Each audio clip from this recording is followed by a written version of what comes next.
Hey, my name is Cain. You're watching Film High School, the show where I talk about my experiences being a teenager and an amateur filmmaker at the same time. Today we talk about what I'm working on currently, what I did today, and also the bumper, which you are about to see right now.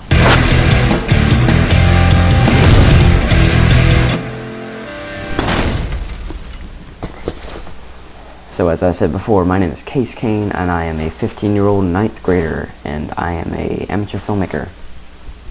So that's what I do. A little more about me: I play trumpet and guitar, and I'm in marching band with the trumpet. I'm an all-A student, except for this one time in 7th grade when I got a 60-something in social studies. And right now I'm making a documentary on the marching band that I'm in. It is called Project Awesome Before the Field. Maybe just before the field. Over there is my dog. I don't know if you can see him, but that's where he is. Dog, stop moving. I started getting into filmmaking when I was like in 7th grade and 6th grade. I decided, hey, let's make a kid's superhero movie. And then in 7th grade, we filmed a little short series called Blur. And it was about some kid, little superhero dude. He had like super speed. I was the main character. But anyway, I can't really think of anything else that's, not really lame.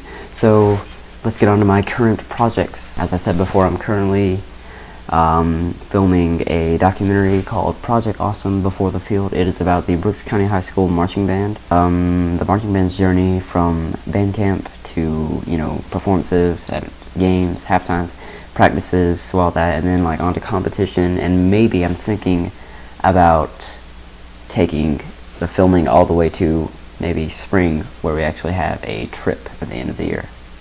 So I'm not sure if I want to make this a little director's choice of mine. I'm not sure if I want to end it at the competition that we're having, which is this Saturday, or end it with the trip, and maybe the end of the film could be coming back from the trip. I'm not sure though. I don't really know which would be a more impactful ending. Should I go the we worked hard and we're, pimping route?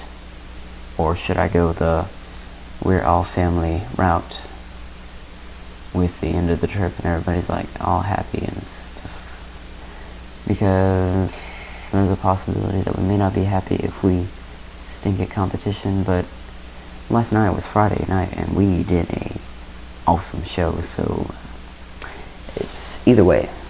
So that's Project Awesome, and it's awesome. So the teacher running my school's TSA, and that's not the airport security that gropes you. No, like the Technology Student Association or something. I don't really know what it's called. That's embarrassing. But they have asked me to participate because they have a video contest, and apparently word gets around that I'm like Mr. Video, so I'm gonna be doing that. The film has to be 5 minutes long, and the theme this year is suspense. And I've already got this little story laid out. It's about like these teenage secret agents or something in training, and their secret little meeting place is within the school underground, and the film will be like, it will take place during their final little training mission before they actually head out to actual operations or something. And the teacher in charge of our school's TSA, he wanted to talk a little bit about the video competition, and also he reached in the door. He said I could use this, in which he pulled out a Canon GL2. He allowed me to bring it home and just tinker around with it. And right now I'm going to give you my thoughts on the Canon GL2 in comparison to my regular camera, the Kodak ZI-8. So one of the things I immediately noticed about the GL2 was that it was a standard definition camera. However, this does not stall me at all. I mean, the fact that something is not HD is not really a drawback for me. I mean, especially for something like the GL2, because back when it was released, it was a prosumer camera, meaning that it was on the high end of the consumer market. So, it was supposed to be really good. I mean, I noticed that this thing had a manual focus, had better optics, way better optics than my Kodak ZI-8. And you know, if you compared footage from the ZI-8 to footage from the GL2, the GL2 just went out every time because of that, you know, all the pro features that it had. So after I got the feel for the controls of the camera, I wanted to establish what my setup would be for filming on set, so that I could be able to know what I was doing once I got on set, you know, which would be the school. But I wanted to be able to know what I was doing so that I could focus on directing the actors and anybody helping me, which would all be TSA members. So I wanted to make it as easy as possible on myself to be able to do that. And if I didn't know what I was doing once I got on set, the school, when we were filming, then it would be, you know, way too hard. I would spend way too much time trying to figure out what to do with the camera, more than directing the actors or telling people where to put lights or something. I can't remember what it was I said. I said I was going to be talking about me, my current project, my upcoming projects. I remember that I was going to talk about what I did today. Today, we had a fundraising event in the parking lot of our local Rite Aid. Today was what I call an event day. It's a day where a lot of things happen on the same day, a day that you need to get a lot of footage of so that you can cover all these things that happen on the same day. And it was very important. There was a car wash going on, there was a bake sale going on. We were accepting donations and on street corners, and we had signs for the car wash on street corners. But when I got to this fundraising event, I realized that I had forgotten the backup camera gear that I always have with me when I'm filming Project Awesome. The bag, which in fact has our camera gear in it. It has our microphone, it has the camera itself, it has our wide-angle lens, it has SD cards, and it has our stabilization rig. And we had none of that. But my band director, luckily, she was heading out to the high school and coming back to the car wash, and she was able to get her camera from the high school, and it had like a 2 gig SD card in it. So I was able to film some of the car washing and the bake sailing.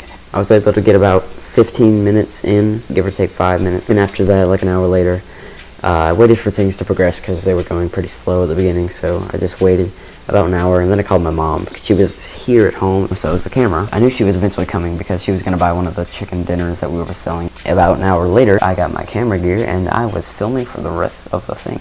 Anyway, let's talk about the bumper that I made for this with After Effects CS4. In the whole thing, there were 2 main plugins, which were CC Particle World and the main one, Shatter. Shatter is an excellent plugin if you want to make 3D text. Creating 3D text in After Effects is incredibly easy. Your main focus just needs to be creating more fluid motion.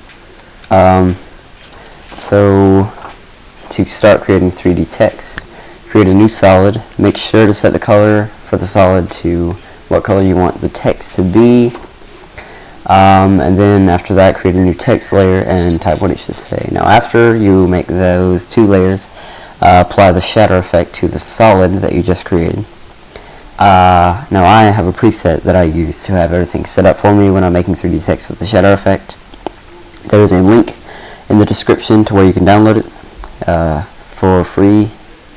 So after setting the preset and getting all those layers created, all you have to do is select the source layer for your shape, and then you can start animating the camera for the shatter effect to have the text move. Now this is basically the stuff that I did to make all the 3D text in the bumper. And to go over a little bit more about the bumper, I'm going to go over a little bit about the first part, which has my name. It is composed of 5 layers. One is a black solid, and it's used to cover up any alpha. And then the next one is the fiery particles. And then the third one is the text layer for the text. And then after that is the 3D text layer, which is the solid with shatter applied. And then after that is a lens flare. You gotta have the lens flare.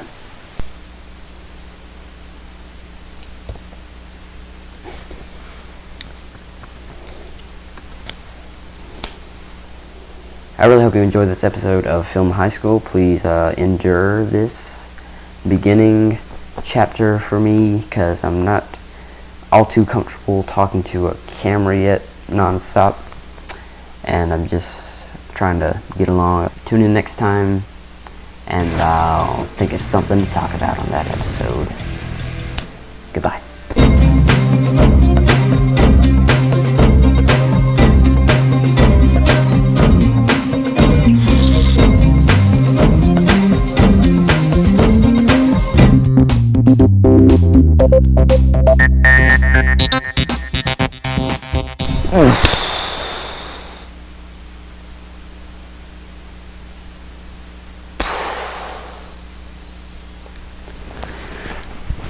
I'm done.